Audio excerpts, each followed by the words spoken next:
एक गरीब सफेद दाढ़ी वाला बूढ़ा भीख मांग रहा था।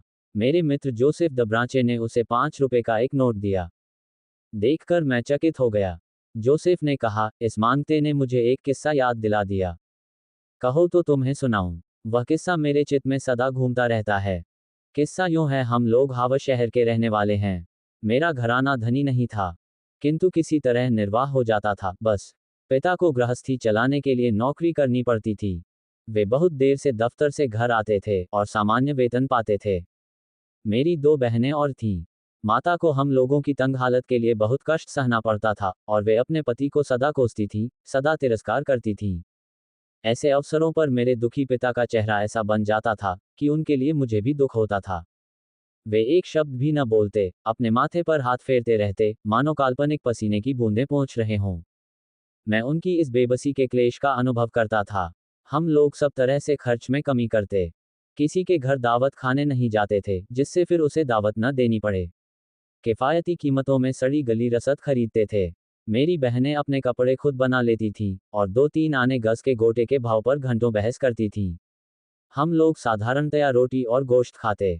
ये सही है कि यह भोजन स्वास्थ्यकर तथा बलवर्धक था, पर नित्य एक ही चीज खाते खाते आखिर तबीयत ऊब ही जाती है। मैं जब कभी बटन खो देता या पायजामा फाड़ लेता तो कड़ा तिरस्कार सुनना पड़ता था। पर प्रति रविवार को हम लोग अच्छी तरह सज धज कर समुद्र के किनारे पर टहलने के लिए अवश्य जाते थे। मेरे पिता कोट और ऊंची टोपी पहने, त्योहार के दिन सजे हुए जहाज की तरह अपने पूरे लिबास में टहलने जाने के लिए तैयार होते थे। मेरी बहनें, जो पहले ही से कपड़े पहनकर तैयार रहती, चलने के इशारे की प्रतीक्षा करती। पर घर से निकलने के समय ही हम लोग पिता के कोट पर कोई अलक्षित धब्बा देख पाते और हम लोगों को रुक जाना पड़ता। पिता कोट उतार कर टोपी और कमीज पहने प्रतीक्षा करते और उधर माता चश्मा लगाकर हड़बड़ी मचाती हुई बेंजाइन अर्क में एक कपड़े के टुकड़े को डुबो डुबो कर कोट का वह धब्बा साफ करने लगती। हम लोग कायदे से चलते थे। मेरी बहनें आगे आगे एक दूसरे का हाथ पकड़कर चलती थीं। उनकी शादी की उम्र हो चुकी थी और हम लोग उन्हें शहर के चारों तरफ दिखाते फिरते थे। मैं माता की बाईं तरफ और पिता उनकी दाहिनी तरफ रहते। और मुझे याद है, उन रविवारों को टहलने के समय मेरे माँ बाप कैसे आडंबरी दिखते थे। उनके चेहरे में जाने कितनी शान रहती थी।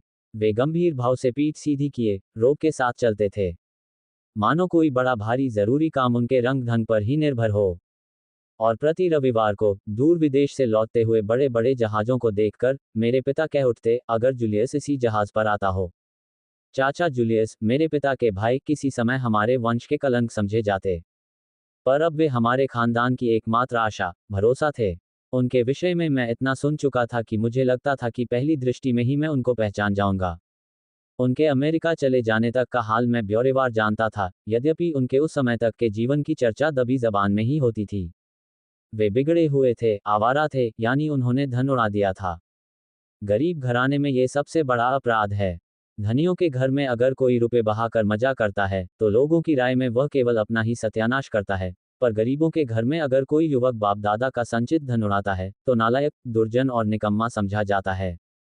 यद्यपि बात एक ही है, पर यह ठीक है, क्योंकि परिणाम ही काम के भारीपन का फैसला करता है। संक्षेप में, चाचा जूलियस ने अपने हिस्से की पाई पाई बर्बाद करके मेरे पिता का हिस्सा भी नहीं के बराबर कर दिया था और अंत में वे एक माल जहाज पर न्यूयॉर्क चले गए थे। वहां पहुंचकर जूलियस चाचा ने एक दुकान खोली और घर को चिट्ठी भेजी कि वे अब कुछ रुपए कमाने लगे हैं और उम्मीद करते हैं कि जल्दी ही उनकी हालत ऐसी हो जाएगी कि वे मेरे पिता को जो नुकसान पहुंचाया है वह सब भर सकेंगे। उस चिट्ठी ने हमारे घर में हलचल मचा दी। निकम्मा, आवारा जूलियस अब सहसा लायक हो गया। परमात्मा ने अब उसे अच्छी बुद्धि दी है। दब्रांचे खानदान में कभी कोई बेईमान नहीं हुआ। वह भी कैसे हो सकता था। फिर कुछ दिनों के बाद एक जहाज के कप्तान ने बतलाया कि उनकी दुकान खूब बड़ी है, माल भरा पड़ा है और अच्छी चल रही है। सरी चिट्ठी 2 साल के बाद आई। उसमें लिखा था, प्रिय भाई फिलिप, मेरे स्वास्थ्य के बारे में चिंता न करो, मेरी तबीयत ठीक रहती है। धंधा भी अच्छा चल रहा है। मैं कल दक्षिणी अमेरिका की लंबी यात्रा कर रहा हूँ। शायद सालों तक तुम्हें कोई खबर नहीं भेज सकूंगा। अगर मैं तुम्हें पत्र न लिखूं तो कोई चिंता न करना। मैं तब तक हावड़ शहर में न लौटूंगा जब तक मैं धनवान न हो जाऊं। मुझे आशा है कि इसमें देर नहीं है और हम सब सुखपूर्वक एक साथ रहेंगे। ये चिट्ठी खानदान की खुशखबरी हो गई। वे इसे सब अवसरों पर पढ़ते और सबको दिखाते। 10 साल से जूलियस चाचा की कोई खबर नहीं मिली थी, पर जितने ही दिन बीतते जाते मेरे पिता की आशा और दृढ़ होती जाती और मेरी माता भी प्रायः कहती, जब हमारा प्रिय देवर लौट आएगा, हम लोगों की हालत बदल जाएगी। उसने अब तक किसी तरह अपना जीवन सफल बनाया होगा। और प्रति रविवार को जब पिता बड़े और काले रंग के जहाजों को धुएं का वृत्ताकार उद्गार करते हुए आते देखते, तो वही पुराना वाक्य दोहराते, अगर जूलियस इसी जहाज पर आता हो। और हम लोग करीबन यही इंतजार करते रहते कि अब उन्हें रुमाल नचाते देखेंगे और चिल्लाते सुनेंगे, अरे फिलिप, उनके लौटने पर हम लोग क्या क्या करेंगे, ये सोच रखा था, तय कर रखा था। हम लोग चाचा के रुपए से एक मकान खरीदने को ही थे और मकान देखकर पसंद कर रखा था। वह शहर के बाहर खुली जगह पर बाग से घिरा हुआ एक छोटा सा बंगला था। मैं बिल्कुल निश्चित नहीं कह सकता कि मेरे पिता ने उस समय मकान मालिक से खरीदने की बातचीत चलाई थी या नहीं। बड़ी बहन की उम्र उस समय 28 साल की थी और दूसरी की 26। उन्हें पति ही नहीं मिल रहे थे और यह हम सब के लिए बड़ी चिंता की बात हो गई थी। अंत में एक विवाहार्थी दूसरी बहन के लिए आए। वे एक क्लर्क थे। उनकी आर्थिक हालत वैसी अच्छी नहीं थी, पर उनकी नौकरी अच्छी थी। एक शाम को उन्हें जूलियस चाचा की चिट्ठी दिखाई गई। मुझे जहां तक ख्याल है कि उस चिट्ठी ने ही उनकी दुविधा हटाई और उन्हें निर्णय कर लेने को मजबूर कर दिया। उनका प्रस्ताव बड़े आग्रह के साथ स्वीकृत हुआ और ये तय हुआ कि विवाह के बाद पूरा परिवार जर्सी टापू में सैर करने के लिए चलेगा। एक गरीब के लिए जर्सी टापू का भ्रमण आदर्श है। वह दूर नहीं है। तुम एक जहाज पर समुद्र पार करो और एक परदेशी भूमि में आ जाओगे। सिर्फ 2 घंटे का सफर है। कम खर्च में काफी भ्रमण का आनंद मिल सकता है। जर्सी की यात्रा ने हम लोगों में आनंद की बाढ़ ला दी। हम लोग अधीरता के साथ जाने के दिन की प्रतीक्षा करते रहे। अंत में हम लोग चले। मुझे सब याद है, जैसे ये सब कल की ही बातें हैं। जहाज छूटने के लिए तैयार था। मेरे पिता घबराकर हम लोगों के तीनों बंडल जहाज पर रखे गए हैं या नहीं, ये देख रहे थे। मेरी माता घबराई हुई सी मेरी अविवाहित बहन के साथ खड़ी थी। बेचारी बड़ी बहन दूसरी के चले जाने पर खोई हुई सी हो गई थी और हमारे पीछे दूल्हा और दुल्हन प्रेमालाप कर रहे थे।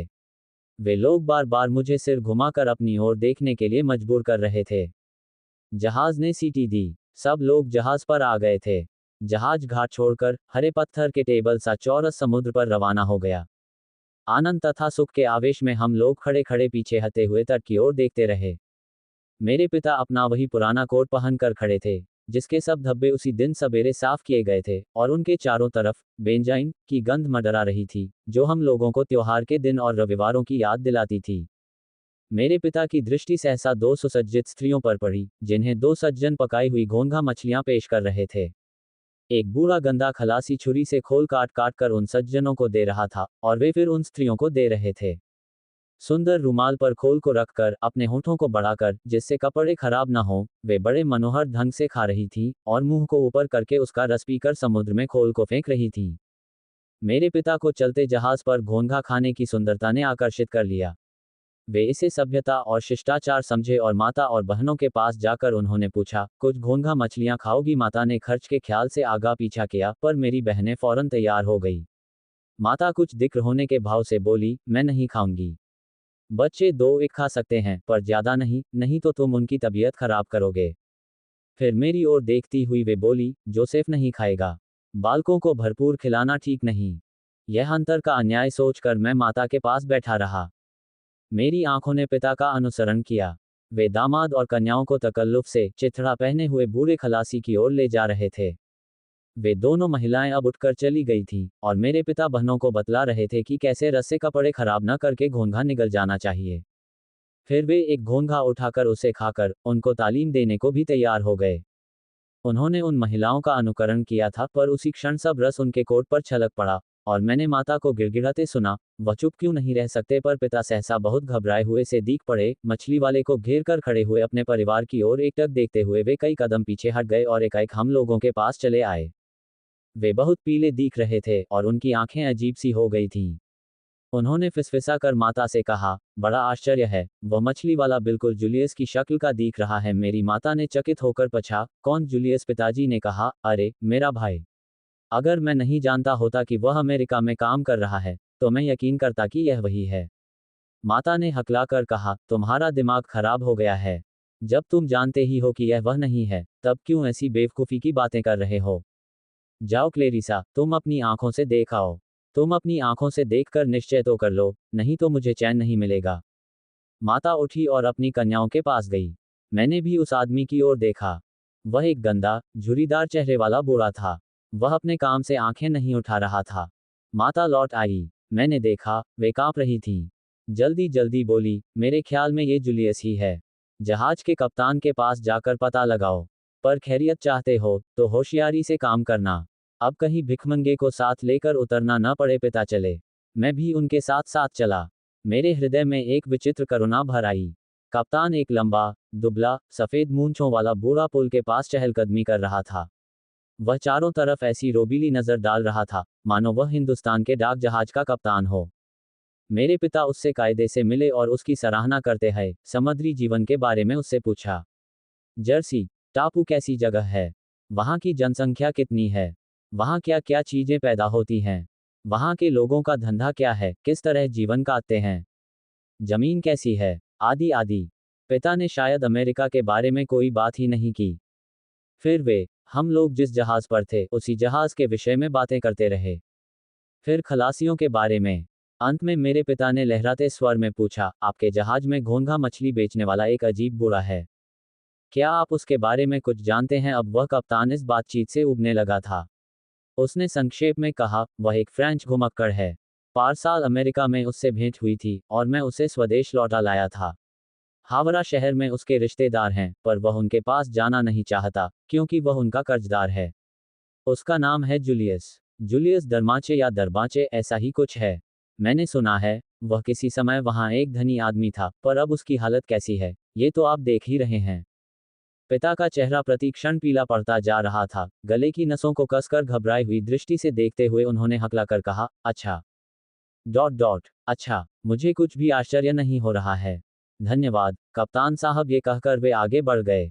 कप्तान चकित होकर उनके विचित्र हाव भाव देखता रहा। वे बहुत विचलित होकर माता के पास लौट आए। माँ बोली, बैठ जाओ, तुम्हारा भाव देखकर लोग क्या सोचेंगे। कुर्सी पर धम्म से बैठकर उन्होंने कहा, हाँ, वह जूलियस ही है। इसमें कोई शक ही नहीं। फिर उन्होंने माता से पूछा, अब हम लोगों को क्या करना चाहिए? माता ने फौरन जवाब दिया, बच्चों को हटा लेना चाहिए। जोसेफ तो सब जान गया है। वही जाकर उन लोगों को ले आवे। हम लोगों को बहुत होशियार हो जाना चाहिए, जिससे दामाद को कोई शक न हो। निराशा तथा दुख से पिता शिथिल हो गए। उन्होंने एक ठंडी सांस लेकर अस्फुट स्वर में कहा, कैसी आफत आ गई। झट उनकी ओर घूमकर माता ने क्रोध से कहा, मुझे हमेशा शक रहा कि उस बेईमान बदमाश से कोई भलाई नहीं होगी और आखिर में आकर हम लोगों की छाती पर बैठकर चैन से गुजर करेगा। तुम आशा लगाए बैठे रहे कि भाई आकर राजगद्दी पर बैठाएगा। जैसे किसी दबराचे पर कभी आसरा लगाया जा सकता है। सदा की तरह मेरे पिता अपने माथे पर हाथ फेरते हुए चुपचाप पत्नी का तिरस्कार सुनते रहे। वे फिर बोली, जोसेफ को कुछ पैसे दो, वह जाकर मछली की कीमत दे आवे। अगर वह गुदड़िया हम लोगों को पहचान ले तो सब चौपट ही समझो। जहाज पर एक अच्छी खासी खलबली मचेगी। चलो, हम लोग एक किनारे होकर चलें, होशियार रहना। वह हम लोगों के पास ना आए। वह उठ पड़ी। मुझे 5 रुपए का नोट देकर वे दोनों चले गए।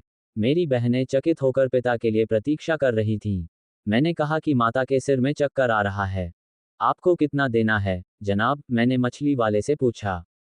मैं उनसे चाचा कहना चाहता था। उन्होंने कहा, 1 रुपया 8 आने। मैंने उनको 5 का नोट दिया और उन्होंने बाकी दाम लौटा दिए। मैंने उनके हाथों की तरफ देखा, एक गरीब खलासी की तरह सूखे, गिरहदार थे। उनका सिकुड़ा, दुखी, करुणा तथा निराशापूर्ण चेहरा देखते हुए मैंने मन ही मन कहा, यही मेरा चाचा है। मेरे बाप का सगा भाई है, मेरा चाचा है। मैंने उनको 8 आने इनाम दिए। उन्होंने मुझको धन्यवाद देकर, परमात्मा आपका भला करे, इस ढंग से कहा जैसे भिखमंगा भीख पाने पर कहता है। मुझे लगा, वे जरूर वहां भीख मांगते रहे होंगे। बहनें मेरी उदारता देखकर चकित होकर मेरे मुंह की ओर देखती रहीं। जब मैंने 3 रुपए पिता को वापस दिए, तो माता चकित होकर बोली, क्या 2 रुपए दाम दिए? ये नामुमकिन है। मैंने कहा, मैंने उनको 8 आने इनाम दिए हैं। माता चौंककर मेरी ओर पूरी दृष्टि से देखती हुई बोली, तूने अपनी अक्ल खो दी है। जरा सोचो, तो उस चोर को 8 आने दे आया। वह और भी कहने जा रही थी, पर पिता की आंखों के इशारे से चुप हो गई। वह इतनी उत्तेजित हो गई थी कि यह भी ध्यान नहीं रहा कि दामाद पास खड़ा है। फिर सब कोई चुप रहे। हम लोगों के सामने अंतरिक्ष पर एक हल्के नीले रंग की छाया मानो सागर के गर्भ से उठ रही थी। ये जर्सी टापू था। अब हम लोग घाट के पास पहुंचने लगे तो मुझे तीव्र इच्छा होने लगी कि एक बार जूलियस चाचा से मिलूं, उनके पास जाऊं और उनसे सांत्वना भरी, स्नेहपूर्ण कुछ बातें करूं। पर और कोई घोंघा मछली का खरीदार न रहने के कारण वे अदृश्य हो गए थे, नीचे चले गए थे, शायद किसी गंदे कोने में जहां वे बेचारे रहते थे। और हम लोग उनसे भेंट न हो, इस डर से एक दूसरे जहाज पर घर लौट आए। मेरी माता घबराहट से पागल सी हो गई थी। इसके बाद मैंने चाचा को कभी नहीं देखा। इसीलिए तुम कभी कभी देखते हो कि मैं भिखमंगों को 5 का नोट देता हूँ।